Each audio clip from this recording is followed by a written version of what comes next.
Hello guys, ನಾನಿದು first time ನಂದು Splitsvilla 16 ಅದು review ಮಾಡ್ತಾ ಇರೋದು. ಇವಾಗ ನೀವು ನೋಡಿದ್ರೆ ಆಲ್ಮೋಸ್ಟ್ ಒಂದು 40 ಎಪಿಸೋಡ್ಸ್ ತನಕ ಬಂದಿದೆ. ಸೊ ನಾನು ಮಾಡಬೇಕು ಅಂತ ತುಂಬ ಆಸೆ ಇತ್ತು, ಬಟ್ ನನಗೆ ಗೊತ್ತಿಲ್ಲ ಅಲ್ವಾ ನಮ್ಮದು ಕನ್ನಡ ಆಡಿಯನ್ಸ್ ನೋಡ್ತಾರಾ ಇಲ್ವಾ. ಸೊ ಅದಕ್ಕೆ ನಾನಿವತ್ತು ಯೂಟ್ಯೂಬಲ್ಲಿ ಪೋಲ್ ಹಾಕಿರೋದು, ನಿಮಗೆ ನಾನು ರಿವ್ಯೂ ಮಾಡಬೇಕಾ ಅಥವಾ ಎಸ್ಪೆಷಲಿ ಕನ್ನಡ ಆಡಿಯನ್ಸ್ ನೋಡ್ತಾರಾ ಹೇಗೆ, ನೀವು ಹೌದು ಬೇಕು ಅಂತ ಹೇಳಿದ್ರೆ ಹಾಕೋಣ ಅಂತ ಅಂದ್ಕೊಂಡಿದ್ದೀನಿ.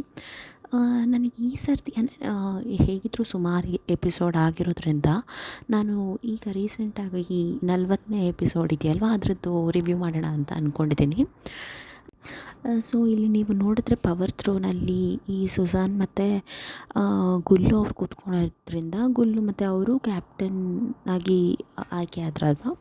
ಸೊ ಇದ್ರಲ್ಲಿ ನನಗೆ ಏನು ಅನ್ನಿಸ್ತು ಅಂದರೆ ಈ ಗುಲ್ಲು ಒಂಥರ ಐ ಡೋಂಟ್ ನೋ ಹೇಗೆ ಹೇಳಬೇಕು ಅಂತ, ಅವರೊಂಥರ ಅವರಿಗೆ ಒಂದು ಹೆಣ್ಮಕ್ಳಿಗಾಗಲಿ ಒಂದು ಹುಡುಗಿಗೆ ಒಂದು ರೆಸ್ಪೆಕ್ಟ್ ಕೊಡಬೇಕು ಅಂತಲೇ ಇದೆಯಾ ಇಲ್ವಾ ಅಂದರೆ ನನಗೆ ಅನಿಸಲ್ಲ, ಆಯಿತಾ.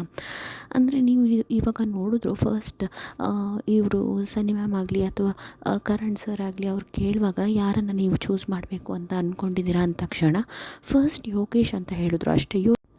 ಸೊ ಯೋಗೇಶ್ ಪಕ್ಕ ಅವ್ರದ್ದು ಕನೆಕ್ಷನ್ ನಿಂತ್ಕೊಂಡಿದ್ದಾರೆ ತಾನೇ, ಅವರನ್ನು ಒಂದು ಸ್ವಲ್ಪ ರೆಸ್ಪೆಕ್ಟ್ ಕೊಟ್ಟು ಹೇಳಬೇಕು ಅಂತ ಅನ್ಸಲ್ವಾ. ಅದು ನನಗೆ ಗೊತ್ತಿಲ್ಲ ಇವ್ರು ಯಾವ ಥರ ಹೇಳ್ತಿದ್ದಾರೆ ಅಂದರೆ ಬರೀ ಯೋಗೇಶ್ ಮತ್ತು ಇನ್ನೊಬ್ಬರನ್ನು ಅಷ್ಟೇ ಸಮಥಿಂಗ್ ಏನೋ ಗೌರೇಶ್ ಅಂತ ಹೇಳ್ತಾರೆ ಮತ್ತು ಯೋಗೇಶ್ ಅಂತ ಹೇಳ್ತಾರೆ. ಹಾಗಾದರೆ ಪಕ್ಕದಲ್ಲಿರೋ ಕನೆಕ್ಷನ್ ಏನಕ್ಕೆ? ಇವಾಗ ನೀವು ನೋಡಿದ್ರೆ ಟಾಸ್ಕ್ ನೋಡಿದ್ರೆ ಯೋಗೇಶ್ ಮತ್ತು ಇವರು ತುಂಬ ಅಂದರೆ ತುಂಬ ಚೆನ್ನಾಗಿ ಪರ್ಫಾರ್ಮೆನ್ಸ್ ಕೊಟ್ಟಿದ್ದಾರೆ ಅಲ್ವಾ. ಸೊ ಇವರು ಹೇಳೋದು ನೋಡಿದ್ರೆ ನನಗಂತೂ ಒಂಥರ ಅನ್ನಿಸ್ಬಿಡ್ತು, ಅಂದರೆ ಅಟ್ಲೀಸ್ಟ್ ಒಂದು ಕರೆಕ್ಟಾಗಿ ಹೇಳು ಮಾರಿಯ ಕರೆಕ್ಟಾಗಿ. ಇವರೆಲ್ಲ ಸೆಲೆಕ್ಟ್ ಮಾಡಿ ಆದಮೇಲೆ ಇವ್ರದ್ದು ಅಷ್ಟೇ ಯಾರು ಸುಜಾನ್ ಮತ್ತು ವಿಶು ಸಹ ಸೆಲೆಕ್ಟ್ ಮಾಡಿದ್ರು ಅಲ್ವಾ. ನನಗಂತೂ ಒಂದು ಅರ್ಥ ಆಗಲ್ಲ ಈ ಹಿಮಾಂಶು ಇದ್ದಾರಲ್ವ, ಅವರೊಂದು ಎಷ್ಟು ಮಾತಾಡ್ತಾರೆ ಅಂದರೆ ಈಗ ನೋಡಿ ನಮ್ಮ ಕೈಯಲ್ಲಿ ಈಗ ಹಿಮಾಂಶು ಕೈಯಲ್ಲಿ ಕ್ಯಾಪ್ಟನ್ಸಿ ಇಲ್ಲ. ಸೊ ಇವಾಗ ಏನು ಅವ್ರು ಹೇಳೋ ಕಡೆ ಹೋಗಬೇಕು, ಇಲ್ಲಾಂದರೆ ಇವ್ರು ಹೇಳೋ ಕಡೆ ಹೋಗಬೇಕು. ಮಧ್ಯದಲ್ಲಿ ನಿಂತ್ಕೊಂಡು ನೀನು ನಿನ್ನ ಪಾಯಿಂಟ್ ಇಡ್ತಾ ಇದ್ದರೆ ಅಲ್ಲಿ ಏನೂ ಮಾಡೋಕ್ಕೂ ಆಗಲ್ಲ ಅಲ್ವಾ, ಅಷ್ಟು ಗೊತ್ತಾಗಲ್ವಾ. ಅದರಲ್ಲೂ ಮತ್ತು ಇವ್ರು ಏನು ಹೇಳ್ತಾರೆ ಅಂದರೆ ಇಲ್ಲ ನನಗೆ ಸ್ಪ್ಲಿಟ್ ಕಾಯಿನ್ಸ್ ಬೇಕು, ನನಗೆ ಪೂರ್ತಿ ಸ್ಪ್ಲಿಟ್ ಕಾಯಿನ್ಸು ಹಾಗೆ ಹೀಗೆ ಅಂತೆಲ್ಲ ಹೇಳ್ತಾ ಇರ್ತಾರೆ. ನನಗೆ ಒಂದು ಅರ್ಥ ಆಗಲ್ಲ, ಇವಾಗ ನಿನ್ನ ಹತ್ರ ಅಥಾರಿಟಿ ಉಂಟಾ, ಇವಾಗ ನಿನ್ನ ಹತ್ರ ಪವರ್ ಇದೆಯಾ? ಇಲ್ಲ ತಾನೇ. ಸೊ ಇಲ್ಲ ಅಂದರೆ ಮುಚ್ಕೊಂಡು ನೀವು ಬೇರೆ ಅವ್ರು ಯಾರು ಕರೀತಾರೋ ಅವ್ರದ್ದು ಗ್ರೂಪಲ್ಲಿ ಹೋಗಬೇಕು. ಅದನ್ನು ಬಿಟ್ಟು ಅದರಲ್ಲೇ ಆ ಹಿಮಾಂಶುದಂತೂ ಅಲ್ಲೇ ಒಂದು ದೊಡ್ಡ ರಾಗ ಆಗೋಯಿತು. ಇಲ್ಲ ನಾನು ಹೀಗೆ ಅದು ಹಾಗೆ ಇದು ಹೀಗೆ ಇದು ಹಾಗೆ, ದೇವರೇ ನನಗಂತೂ ಯಾವಾಗ ಮುಗಿತದೆ ಅಂತ ಅನ್ನಿಸ್ಬಿಡ್ತು. ನೆಕ್ಸ್ಟ್ ನೀವು ನೋಡಿದ್ರೆ ಟಾಸ್ಕ್ ಪರ್ಫಾರ್ಮೆನ್ಸ್ ಸ್ಟಾರ್ಟ್ ಆಗುತ್ತೆ ಅಲ್ವಾ. ಆವಾಗ ಈ ಫಸ್ಟ್ ಗುಲ್ಲು ಮತ್ತು ಕೈರಾ ಅಂದರೆ ಅವರೆಲ್ಲ ಹೇಗೆಲ್ಲ ಕ್ಲಾರಿಟಿ ಇಟ್ಕೊಂಡು ಮಾಡಿದ್ರು ಅಲ್ವಾ. ಅಂದರೆ ಫಸ್ಟು ಯೋಗೇಶ್ ಮತ್ತು ರೂರುನ ನಾನು ಇಲ್ಲಿ ಹಾಕ್ತೀನಿ, ಮತ್ತು ಅಂದರೆ ಯೋಗೇಶ್, ರೂರು ಮತ್ತು ಮೋಹಿತ್ ಮತ್ತು ಬೇರೆ ಇನ್ನು ಯಾರ್ಯಾರೆಲ್ಲ ಇದ್ದಾರೆ ಅವರೆಲ್ಲ ಈ ಥರ ಸಾಂಗನ್ನೆಲ್ಲ ಹೇಳಬೇಕು ಅಂತ ಆ ಥರ ಅಲ್ವಾ ಮಾಡಿರೋದು. ಅಲ್ಲಿ ಯಾವಾಗ ಕರಣ್ ಮತ್ತು ಸನ್ನಿ ಮ್ಯಾಮ್ ಅವ್ರೇನು ಹೇಳಿದ್ರು ಹೀಗೆ ನಮಗೆ ಹೇಳೋದೇ ಮರ್ತೋಯ್ತು. ಇವಾಗ ಅಲ್ಲಿ ಹರಡಾಗಿರೋ ಹುಲ್ಲಿಂದು ಒಳಗೆ ಒಂದು ಸ್ಪ್ಲಿಟ್ ಕಾಯಿನ್ ಉಂಟು, ಆ ಸ್ಪ್ಲಿಟ್ ಕಾಯಿನ್ ಯಾರು ತೆಗಿತಾರೋ ಅವರಿಗೆ ಒಂದು ಅಡ್ವಾಂಟೇಜ್ ಉಂಟು, ಅದು ದೊಡ್ಡ ಅಡ್ವಾಂಟೇಜ್ ಇದೆ ಅಂತ ಎಲ್ಲ ಹೇಳಿದ್ರು ಅಲ್ವ. ಆವಾಗ ರಪ್ಪ ಅಂತ ಇವರು ಗುಲ್ಲು ಮತ್ತು ಕೈರಾ ಹೇಗೆ ಇದು ಮಾಡಿದ್ರು ನೋಡಿದ್ರ, ಇಲ್ಲ ನಾವು ಆಡ್ತೀವಿ, ನೀವು ಈ ಸೈಡ್ ಬನ್ನಿ, ಹಾಗೆ ಹೀಗೆ ನಾವು ಕ್ಯಾಪ್ಟನ್ನು ಅದು ಇದು ಅಂತ ಎಲ್ಲ. ಏನು ಹಿಪೋಕ್ರಸಿ ಅಂದರೆ ಯಪ್ಪ ಅಂತ ಅನ್ನಿಸ್ತು. ಮತ್ತು ನೀವು ನೋಟಿಸ್ ಮಾಡಿದ್ರೆ ಈ ಕೈರಾ ಮತ್ತು ಗುಲ್ಲು ಇದ್ದಾರಲ್ವ ಅವರಿಗೆ ಬಂದಿತ್ತು ಆವಿ ಆವಿ ಸಾಂಗ್ ಇದೆಯಲ್ವ. ಅದು ನೋಡಿ ಆವಿ ಆವಿ ಸಾಂಗ್ ಒಂಥರ ಎಲ್ಲ ಸೂಪರ್ ಹಿಟ್ ಆಗಿರೋ ಸಾಂಗು ಆಯಿತಾ. ಅದು ರಪ್ ಅಂತ ಗೊತ್ತಾಗ್ಬಿಡತ್ತೆ, ಅದೊಂಥರ ಹುಕಪ್ ಸ್ಟೆಪ್ ಮಾಡಿದ ತಕ್ಷಣ ಗೊತ್ತಾಗ್ಬಿಡತ್ತೆ ಆಯಿತಾ. ಅಂದ ಮೊದಲೇ ಅವರೆಲ್ಲ ಈ ಮದುವೆಲಿ ಅಥವಾ ಸಾಂಗ್ಸ್ ಕೇಳುವಾಗ ಅದೆಲ್ಲ ಗೊತ್ತಿರುತ್ತೆ, ನೋಡಿರ್ತಾರೆ. ಬೇಗ ಗೆಸ್ ಮಾಡಿದ್ರು ಮಾತ್ರ ಯೋಗೇಶ್ ಮತ್ತು ರೂರು ಅವರು. ಮತ್ತು ಝಲಕ್ ಮತ್ತು ಗೌರೇಶ್ ಅವರಿಗೂ ಅಷ್ಟೇ ಸಿಕ್ಕಿದ್ದು ಅಷ್ಟೇ ವೆರಿ ಈಸಿ ಸಾಂಗ್, ಅದು ಯಾವುದು ಕಜ್ರಾರೆ ಅದು ಅಷ್ಟೇ ಹುಕಪ್ ಸ್ಟೆಪ್ಸ್ ಮಾಡಿದ ತಕ್ಷಣ ರಪ್ ಅಂತ ಗೊತ್ತಾಯಿತು ಯೋಗೇಶ್ ಮತ್ತು ರೂರು ಅವರಿಗೆ. ಮತ್ತು ನೆಕ್ಸ್ಟ್ ಸಾಂಗಲ್ಲಿ ಇವರು ಯಾರು ಆಕಾಂಕ್ಷ ಮತ್ತು ಮೋಹಿತ್ ಅವರು ಹೋದ್ರಲ್ವ, ಆವಾಗ ಅಲ್ಲೂ ಅಷ್ಟೇ ನೀವು ನೋಡಿದ್ರೆ ಅಲ್ಲಿ ಬೇಬಿಗೋ ಬೇಸ್ ಪಸಂದೆ ಇದೆಯಲ್ವ, ಆ ಸಾಂಗ್ ಇತ್ತು. ಅದು ಅಷ್ಟೇ one of the super hit songs ಅಲ್ವಾ.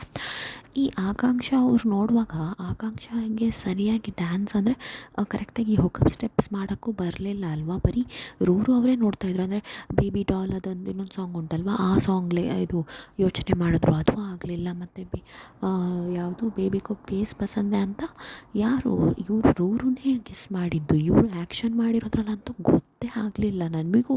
ಈಗ ಆಡಿಯನ್ಸಿಗೂ ಆದರೂ ಅರ್ಥ ಆಗಬೇಕಲ್ವ. ಈಗ ನಾವೇನೋ ನೋಡಿದ್ದೀವಪ್ಪ ಅದು ಏನು ಬೇಬಿ ವಸಂತ ಅಂದರೆ ಬೇಬಿಗೋ ಬೇಸ್ ಪಸಂದೆ ಅಂತ, ಬಟ್ ಅವರಿಗೆ ಹೇಗೂ ಗೊತ್ತಿರಲ್ಲ ಅಲ್ವಾ. ನನ್ನ ಪ್ರಕಾರ ರೂರು ಮತ್ತು ಯೋಗೇಶ್ ಅವರಂತೂ ತುಂಬ ಅಂದರೆ ತುಂಬ ಚೆನ್ನಾಗಿ ಪರ್ಫಾಮೆನ್ಸ್ ಮಾಡಿದ್ರು ಮಾತ್ರ. ಎಕ್ಸ್ಟ್ರೀಮ್ಲಿ ಬ್ರಿಲಿಯಂಟಾಗಿ ರಪ್ಪಂತ ಯೋಚನೆ ಮಾಡಿ ಸಖತ್ತಾಗಿ ಮಾಡಿದ್ದಾರೆ ಮಾತ್ರ. ಈ ಚಾಲೆಂಜ್ ಆದಮೇಲೆ ನೆಕ್ಸ್ಟು ಸುಜಾನ್ ಮತ್ತು ವಿಶು ಅವ್ರದ್ದಿತ್ತಲ್ವ, ಅವ್ರದ್ದು ಟೀಮಲ್ಲಿ ಸ್ಟ್ರ್ಯಾಟಜಿ ನೋಡಿದ್ರೆ ಒಂದು ಚೂರು ಅರ್ಥ ಆಗಲ್ಲ. ಹೋಗಿ ಈ ಸೌರಭ್ ಮತ್ತು ನಿಹಾರಿಕಾ ಮತ್ತು ರಾನ್ ಮತ್ತು ಅಸ್ಮಿತಾ ಅವರನ್ನು ಅಲ್ಲಿ ಅಂದರೆ ಅಲ್ಲಿ ತಿರುಗಿಸ್ಬೇಕು ಅಂತ ಹಾಕಿದಾರಲ್ವ, ಅಲ್ಲಿ ಹಾಕಿ ಈ ವಿಶು ಮತ್ತು ಸುಜಾನು ಅಂದರೆ ಸಾಂಗನ್ನು ಗೆಸ್ ಮಾಡೋದಂತೆ. ನೀವೇ ಅಂದ್ಕೊಳ್ಳಿ, ಒಂದು ಸ್ಟ್ರ್ಯಾಟಜಿ ಇಲ್ಲ ಅಂದರೆ ಹೇಗೆ ವರ್ಕ್ ಆಗುತ್ತೆ ಅಲ್ವಾ. ಅಂದರೆ ಬಿಕಾಸ್ ಅವರು ಫಸ್ಟ್ ಅವ್ರು ಹೇಗೆ ಆಟ ಆಡಿದ್ದಾರೆ ಅಂತ ಆಲ್ರೆಡಿ ನೋಡಿ ಆದಮೇಲೆ ಇವಾಗ ಒಂದೇನೋ ಒಂದು ಇಮ್ಯುನಿಟಿ ಸಿಗುತ್ತಾ ಅಥವಾ ಒಂದು ದೊಡ್ಡ ಇದು ಸಿಗುತ್ತಾ ಅಥವಾ ಸ್ಪ್ಲಿಟ್ ಕಾಯಿನ್ಸ್ ಸಿಗುತ್ತಾ ಅಂತ ಅಷ್ಟೇ ಯೋಚನೆ ಮಾಡಿ ಈ ಥರ ಮಾಡೋದು, ಸ್ಟ್ರ್ಯಾಟಜಿ ಇಲ್ಲದೇ ಈ ಥರ ಮಾಡಿರೋದಂತೂ ನನಗಂತೂ ಅರ್ಥನೇ ಆಗಲಿಲ್ಲಪ್ಪ. ಅದು ನೋಡುವಾಗ ನನಗೆ ಶಾಕ್ ಕೊಡ್ತೋಯ್ತು. ಇದೇನು ಇವ್ರು ಈ ಥರ ಎಲ್ಲ ಹಾಕಿಟ್ಟಿದ್ದಾರಲ್ವ, ಯಾರಿಗೋ ಹಾಕಿದಾರಲ್ವ. ಈ ನಿಹಾರಿಕಾ ಅಟ್ಲೀಸ್ಟ್ ಡ್ಯಾನ್ಸರ್, ಮತ್ತು ಈವನ್ ಸೌಂದರ್ಯನೂ ಅಷ್ಟೇ ಡ್ಯಾನ್ಸರ್ ಅಲ್ವಾ. ಸೊ ಅವರನ್ನೇನಾದರೂ ನೀವು ಅಲ್ಲಿ ಹಾಕಿದರೆ ಅಟ್ಲೀಸ್ಟ್ ಅವ್ರು ಬೇಗ ಗೆಸ್ ಆದರೂ ಮಾಡ್ತಿದ್ರು ಅಂತ ನನಗನ್ನಿಸ್ತು. ಮತ್ತು ಇಲ್ಲಿ ಹಿಮಾಂಶು ಮತ್ತು ದೀಕ್ಷಾ ಅವರಿಗೆ ಸಿಕ್ಕಿರೋ ಸಾಂಗ್ ನೋಡಿದ್ರೆ ಒಂಥರ ಅರ್ಥನೇ ಆಗಲಿಲ್ಲ. ಬರೀ ಒಂದು ಎರಡೇ ಲೈನ್ ಅಂತೆ, ಏನಂತ ಅರ್ಥ ಆಗುತ್ತೆ. ಅದು ಒಂದು ಮಲ್ಟಿಪಲ್ ಬ್ಲ್ಯಾಂಕ್ಸ್ ಇತ್ತು. ನನಗೆ ಅರ್ಥ ಆಗಿಲ್ಲ. ನೋಡಿದ ತಕ್ಷಣ ಏನಿದಪ್ಪ ಇದು ಅಂತ ಎಷ್ಟು ನನಗೆ ತಲೆ ಕೆರ್ಕೊಳ್ಳೋ ಥರ ಆಗೋಯಿತು. ಇದೇನಿದು, ಯಾವ ಸಾಂಗ್ ಇದು, ಎರಡೇ ಲೈನಲ್ಲಿ ಹೇಗೆ ಗೊತ್ತಾಗುತ್ತೆ. ಅದಕ್ಕೆ ಸರಿಯಾಗಿ ತುಂಬ ಇದು ಇವ್ರು ಬಿಟ್ಟಿದ್ದಾರಲ್ವ, ಬ್ಲ್ಯಾಂಕ್ಸ್ ಬಿಟ್ಟಿದ್ದಾರಲ್ವ, ಗೊತ್ತೇ ಆಗಲಿಲ್ಲ ನನಗೆ. ಇದೊಂಥರ ನನಗೆ ಡಬಲ್ ಸ್ಟ್ಯಾಂಡರ್ಡ್ಸ್ ಅಂತ ಅನ್ನಿಸ್ಬಿಡ್ತು. ಫಸ್ಟ್ ಅವ್ರಿಗೆ ಮಾತ್ರ ಎಲ್ಲ ಈಸಿಯಾಗಿ ಹುಕಪ್ ಸ್ಟೆಪ್ಸ್ ಗೊತ್ತಾಗೋ ಥರ ಮಾಡಿರೋದು. ಅಂದರೆ ಆ್ಯವಿ ಅಂತ ಒಂದು ನೋಡಿದ್ರೆ ಗೊತ್ತಾಗ್ತದೆ, ಮತ್ತು ಕಜ್ರಾರೆ ಅಂತ ಇತ್ತು, ಮತ್ತು ಲಾಸ್ಟಲ್ಲೂ ಅಷ್ಟೇ ಬೇಬಿಗೋ ಬೇಸ್ ಪಸಂದೆ ಅಂತ ಇತ್ತು. ಅದೆಲ್ಲ ಈಸಿಯಾಗಿ ಸಾಂಗ್ ಗೆಸ್ ಮಾಡ್ಬೋದಾಯ್ತಾ. ಇದೇನಿದು ಎರಡೇ ಲೈನಲ್ಲಿ ಹೇಗೆ ಗೆಸ್ ಮಾಡೋಕ್ಕಾಗತ್ತೆ. ಮತ್ತು ನೀವಿಲ್ಲಿ ವಿಶು ಮತ್ತು ಈ ಸುಜಾನ್ ಅವರು ಸೆಕೆಂಡ್ ಸ್ಟೇಜಲ್ಲಿ ಹುಲ್ಲನ್ನೆಲ್ಲ ಕೆದಕಿ ನೋಡ್ತಾ ಇದ್ರಲ್ವ, ಆಲ್ಫಾಬೆಟ್ಸ್ ಸಿಗತ್ತಾ ಅಂತ. ಅದರಲ್ಲಿ ನೀವು ನೋಡಿದ್ರೆ ಇವಾಗ ನೋಡಿ, ಅಲ್ಲಿ ಹಾಕುವಾಗ ಎಲ್ಲ ಹುಲ್ಲನ್ನೆಲ್ಲ ತೆಗಿಬೇಕು, ಹುಡುಕಬೇಕು. ಅಲ್ಲಿ ಒಂದು ಸ್ವಲ್ಪ ಫಿಸಿಕಲಿ ಫಿಟ್ಟಾಗಿರೋರನ್ನು ಇಡಬೇಕಿತ್ತು ಅಂತ ಅನ್ನಿಸ್ತು ಆಯಿತಾ ನನಗೆ. ಅಲ್ಲಿ ಸ್ಟ್ರ್ಯಾಟಜಿನೇ ಸರಿ ಇಲ್ಲ. ಏನೋ ಒಂದು ಅಡ್ವಾಂಟೇಜ್ ಸಿಗತ್ತೆ ಅಂತ ಅವರು ಬಂದು ಆ ಪರ್ಟಿಕ್ಯುಲರ್ ಸ್ಟೇಜಲ್ಲಿ ಇದ್ದರು ಆಯಿತಾ. ಯಾಕಂದರೆ ಇವಾಗ ಅವ್ರ ಕೈಯಲ್ಲಿ ಪವರ್ ಇದೆ ಅಲ್ವಾ. ಬಟ್ ನನಗಂತೂ ಅಲ್ಲಿ ನೋಡುವಾಗಲೇ ನನಗೆ ಅಯ್ಯೋ ದೇವ್ರೇ ಅಂತ ಅನ್ನಿಸ್ತು. ಮತ್ತು ಈ ವಿಶು ಅವರಿಗೆ ಯಾವಾಗ ಸ್ಪ್ಲಿಟ್ ಕಾಯಿನ್ನದು ಇದು ಸಿಕ್ತಲ್ಲ, ಒಂದು ಮನಿ ನೋಟ್ ಸಿಕ್ತಲ್ವ, ಆವಾಗಂತೂ ಮುಗಿದೇ ಹೋಯಿತು. ಇಲ್ಲಪ್ಪ ಇದೇ ಲಾಸ್ಟ್, ನಾನಂತೂ ಇನ್ನೇನು ಹುಡುಕಲ್ಲ ಆ ಥರನೇ ಮಾಡಿಟ್ರು.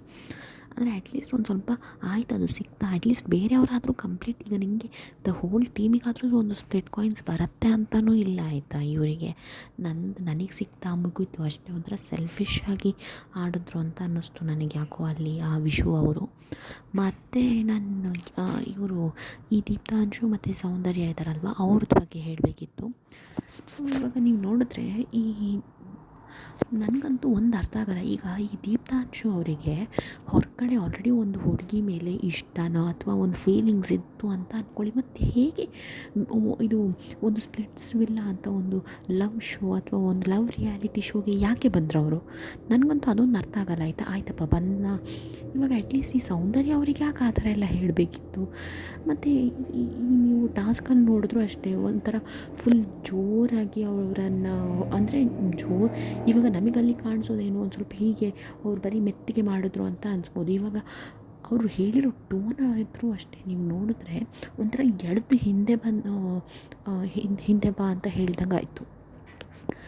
ಮತ್ತು ಅವರು ಏನು ಮಂದಬುದ್ಧಿ ಅಂತ ಹೇಳಿದ್ರಲ್ಲ, ಮಂದಬುದ್ಧಿ ಏನು ಮಂದಬುದ್ಧಿ? ಅವ್ರಿಗೊಂದು ಸ್ವಲ್ಪ ಆದರೂ ಮಾನ ಮರ್ಯಾದೆ ಇದೆಯಾ? ಅಟ್ಲೀಸ್ಟ್ ಈ ದೀಪ್ತಾಂಶುಗೆ ಅವ್ರಿಗೆ ಗೊತ್ತು ತಾನೇ ಸೌಂದರ್ಯ ಅವ್ರು ಹೇಗೆ ಹೇಳ್ತಿದ್ದಾರೆ. ಈಗ ಅವ್ರಿಗೂ ಅಷ್ಟೇ ಸೌಂದರ್ಯ ಏನು, ಇವನೇನು ಹೇಳ್ತಿದ್ದಾನೆ ಅಂದರೆ ದೀಪ್ತಾಂಶು ಡಿಸ್ಕ್ವಾಲಿಫೈ ಆಗುತ್ತೆ. ಡಿಸ್ಕ್ವಾಲಿಫೈ ಆಗೋಕ್ಕೆ ಸೌಂದರ್ಯ ಏನು ಇದ್ರ ಮೇಲೆ ಹುಲ್ಲಿನ ಒಳಗೆ ಹೋಗಿ ಹುಡುಕಿದ್ರ? ಇಲ್ಲ ತಾನೇ. ಅವ್ರು ಏನು ಹೇಳ್ತಾಯಿದ್ರು, ಇವಾಗ ಅವರಿಗೂ ಒಂದು ಲೆಟರ್ ಸಿಕ್ಕಿದ್ರೆ ಏನು ನಮ್ಮದು ಟೀಮಿಗೆ ಹೆಲ್ಪ್ ಆಗುತ್ತೆ ಅಂತ ತಾನೇ ಅವ್ರು help ಮಾಡ್ತಾಯಿದ್ದು.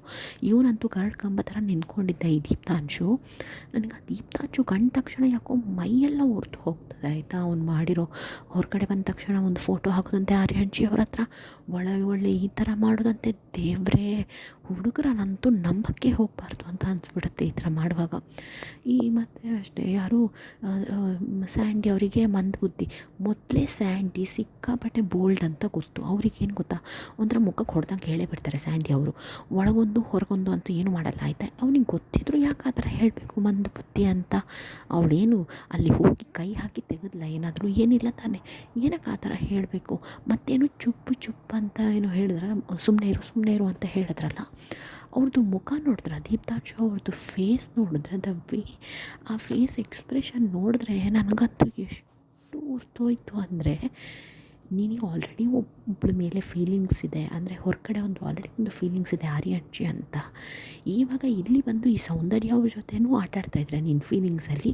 On top of it ಅವ್ರ ಮೇಲೆ ಈ ಥರ ಚುಪ್ ಅಂತ ಒಂಥರ ವಿಯರ್ಡಾಗಿ ಒಂಥರ ವ್ಯಂಗ್ಯವಾಗಿ ನೋಡ್ತಾರೆ ನೋಡಿ, ಒಂಥರ ಆ ಥರ ಮಾಡ್ತಾ ಇದ್ದಾರೆ. ನನಗೆ ಎಷ್ಟು ಸಿಟ್ಟು ಬಂತು ಅಂದರೆ ಯಪ್ಪ. ಮತ್ತು ಇವಾಗ ಏನೇ ಆಗಲಿ, ನೀನು ಒಂದು ಕನೆಕ್ಷನ್ ಅಂತ ಅಂದ ತಕ್ಷಣ ಒಂದು ಸರ್ತಿ ವಿಲ್ಲಕ್ಕೆ ಹೋದ್ಮೇಲೆ ಒಂದು ಕರೆಕ್ಟಾಗಿ ಕೂತ್ಕೊಂಡು ಮಾತಾಡಬೇಕು. ಆವಾಗ ಏನಾಗುತ್ತೆ ಗೊತ್ತಾ, ಈಗ ಎಲ್ಲರ ಮುಂದೆ ಅವಮಾನ ಮಾಡೋದೇ ಬೇರೆ, ಮತ್ತು ಒಂದು ವಿಲ್ಲದೊಳಗೆ ಹೋಗಿ ವಿಲ್ಲದೊಳಗೆ ಹೋದರೆ ಏನೋ ಒಂದು ಮಾತಾಡ್ತೀರಾ, 4 ಗೋಡೆ ಮಧ್ಯೆ ಅಷ್ಟೇ ಇರುತ್ತೆ, ಯಾರಿಗೂ ಗೊತ್ತಾಗಲ್ಲ. ಇಲ್ಲೇ ಜೋರಾಗಿ ಕೂಗ್ತಾ ಇದ್ದರೆ ಎಲ್ಲರಿಗೂ ನೋಡಿದವರಿಗೆಲ್ಲ ಎಷ್ಟು ಒಂಥರ ಆಗುತ್ತೆ. ಅದಕ್ಕೆ ಸರಿಯಾಗಿ ಸ್ಯಾಂಡಿ ಅವರಿಗಂತೂ ಮೊದಲೇ ಆ ಥರದ್ದೆಲ್ಲ ಇಷ್ಟ ಆಗಲ್ಲ ಅಲ್ವ. ಅವನಿಗೇನು ಗೊತ್ತಾಗಲ್ವ ಈ ದೀಪ್ತಾಂಶುಗೆ ಯಾಕೆ ಆ ಥರ ಹೇಳಬೇಕು? ನನಗಂತೂ ಗೊತ್ತಿಲ್ಲ ಆ ಸ್ಯಾಂಡಿ ಅವ್ರು ಹೇಗೆ ತಡ್ಕೊಂಡಿದ್ರು ಅಂತ. ಬಟ್ ಅವ್ನು ನನಗೆ ಆ ಚುಪ್ ಅಂತ ಹೇಳ್ದ ನೋಡಿ, ಅದೊಂಥರ ಅಸಹ್ಯ, ನೀನು ಮುಚ್ಚಮ್ಮ ಬಾಯಿ ಮುಚ್ಚಮ್ಮ ಆ ಥರ ಹೇಳ್ದಂಗೆ ಆಗ್ಬಿಡ್ತು. ಒಂಥರ ಮುಖದಲ್ಲಿ ನೋಡುವಾಗ ನನಗೆ ಈ ಥರ ಮಾಡಬಾರ್ದಪ್ಪ. ಮತ್ತು ಲಾಸ್ಟಲ್ಲಿ ಸನ್ನಿ ಮತ್ತು ಕರಣ್ ಸರ್ ಹೇಳಿದ್ರಲ್ವ, ಅಂದರೆ ಎಷ್ಟು ಟೋಟಲಾಗಿ ನಿಮಗೆ 60K ಸ್ಪ್ಲಿಟ್ ಕಾಯಿನ್ ಸಿಕ್ತು, ಮತ್ತು ರೂರು ಅವರಿಗೆ ಇದು ಪವರು ಅಂತೆಲ್ಲ ಹೇಳುವಾಗ ಈ ಗುಲ್ಲು ಅವ್ರು ನೋಡಿದ್ರ, ಇನ್ನೂ ನಾನು ಹಾಗಾದರೆ ಯೋಗೇಶ್ ಅವ್ರ ಹತ್ರ ಹೋಗಿ ಮಾತಾಡ್ತೀನಿ ವಿಲ್ಲಕ್ಕೆ ಹೋದ್ಮೇಲೆ ಹೇಗೆ ಅಂತೆಲ್ಲ ಹೇಳಿದ್ರು. ಯೋಗೇಶಿಗೆ ಸಿಕ್ಕಿರೋದಾ ರೂರಿಗೆ ಸಿಕ್ಕಿರೋದಾ? ಅಲ್ಲಿ ಕ್ಲಿಯರಾಗಿ ಹೇಳಿದ್ದಾರೆ ಸನ್ನಿ ಮ್ಯಾಮು, ರೂರಿಗೆ ಸಿಕ್ಕಿರೋದು, ರೂರಿಗೆ ಅಡ್ವಾಂಟೇಜಿಗೆ ಏನಾದರೂ ಅವ್ರಿಗೆ ಸಿಕ್ಕಿದ್ರು ಅಡ್ವಾಂಟೇಜ್ ಸಿಗತ್ತೆ ಅಂತ. ಇವ್ರಿಗೇನು ಗೊತ್ತಾ, ಒಂಥರ ದೊಡ್ಡ ಮೇಲಿಗೋ ಏನೇ ಆಗಲಿ ನಾನು ಹುಡುಗಿರ ಹತ್ರ ಎಲ್ಲ ಹೋಗಿ ಕೇಳಲ್ಲ. ನಾನು ಬೇಕಂದರೆ ಹುಡುಗನ ಹತ್ರ ಹೇಳ್ತೀನಿ, ಆ ಹುಡುಗ ಅವ್ನ ಹುಡುಗಿಗೆ ಹೇಳಲಿ, ನಾನೆಲ್ಲ ಹೋಗಿ ಹುಡುಗಿ ಹತ್ರ ಕೇಳಲ್ಲ. ಸಿಕ್ಕಿರೋದು ಯಾರಿಗಪ್ಪ ದೇವರೇ? ರೂರಿಗೆ ಸಿಕ್ಕಿರೋದು, ಯೋಗೇಶಿಗ ಸಿಕ್ಕಿರೋದು. ಅಷ್ಟು ಕಾಮನ್ ಸೆನ್ಸ್ ಇಲ್ಲ, ಎಷ್ಟು ದಿಮಾಕು ನೋಡಿ ಇವರಿಗೆಲ್ಲ. ನಂಗೆ ಒಂದೊಂದು ಸರ್ತಿ ಅನಿಸುತ್ತೆ ಆಯಿತಾ, ಇವರು ಯಾರು ಹೋಸ್ಟ್ ಅವರೇ ಒಂದು ಸ್ವಲ್ಪ ಹೇಳ್ತಾರೆ ಹೇಗೆ ಮಾಡಬಹುದು ಅಂತ. ಯಾಕಂದರೆ ನೀವು ಸ್ಪ್ಲಿಟ್ಸ್ವಿಲ್ಲ ಫುಲ್ಲಿ ಫಾಲ್ತು ಅವ್ರದ್ದು ಯೂಟ್ಯೂಬ್ ಚಾನಲಲ್ಲಿ ಬರುತ್ತಲ್ವ, ಅಂದರೆ ನಾನು ಯೂಟ್ಯೂಬಲ್ಲಿ ನೋಡೋದು. ಸೊ 1 ಗಂಟೆ 9 ನಿಮಿಷ ಮತ್ತು 53 ಸೆಕೆಂಡಲ್ಲಿ ನೀವು ನೋಡ್ತಾ ಇದ್ದರೆ, 52 ಅಥವಾ 53 ಸೆಕೆಂಡಲ್ಲಿ ನೋಡಿದ್ರೆ ಅವ್ರು ಹೇಳಿದ್ರು ನೋಡಿ ಕರಣ್ ಅವರು, ನೀವು ಬೇಕಂದರೆ ಕಂಪ್ಲೀಟಾಗಿ ಟರ್ನು ಮಾಡ್ಬೋದು, ಗೇಮನ್ನು ಕಂಪ್ಲೀಟಾಗಿ ಟರ್ನ್ ಮಾಡ್ಬೋದಂತ ಅವರೇ ಹೇಳಿದ್ರು. ಕೇಳಿಸ್ಕೊಂಡ್ರಾ ನೀವು? ಯಾಕಂದರೆ ನಿಮಗೆ ಸಿಕ್ಕಿರೋದು, ನೀವೇ ಇವಾಗ ಬಾಸು, ನೀವೇ ಇವಾಗ ಬೇಕಂದರೆ ಸ್ಪ್ಲಿಟ್ ಕಾಯಿನ್ಸನ್ನು ಹಂಚ್ಬೋದು ಅಥವಾ ಏನು ಬೇಕಾದರೂ ಮಾಡ್ಬೋದು. ನೀವು ಬೇಕಂದರೆ ಇಡೀ ಗೇಮನ್ನು ಅಂದರೆ ಉಲ್ಟಂ ಪಲ್ಟ ಮಾಡಬಹುದು ಅಂತ ಎಷ್ಟು ಕರೆಕ್ಟಾಗಿ ಹೇಳ್ತಾ ಇದ್ದಾರೆ ನೋಡಿದ್ರಾಗ ಇದು host. So I guess these are few hands ಅನಿಸತ್ತೆ ಆಯಿತಾ ನನಗೆ. ಈ ಥರ ಕೇಳಿಸ್ಕೊಂಡು ಹೇಗೆ TRP ಹೇಗೆ ಜನ್ರೇಟ್ ಮಾಡ್ಬೋದು ಅಂತ ಹೋಸ್ಟೇ ಹೇಳ್ತಾರಾ ಅಂತ ಅನಿಸುತ್ತೆ ನನಗೆ ಇವ್ರು ಹೇಳುವಾಗ.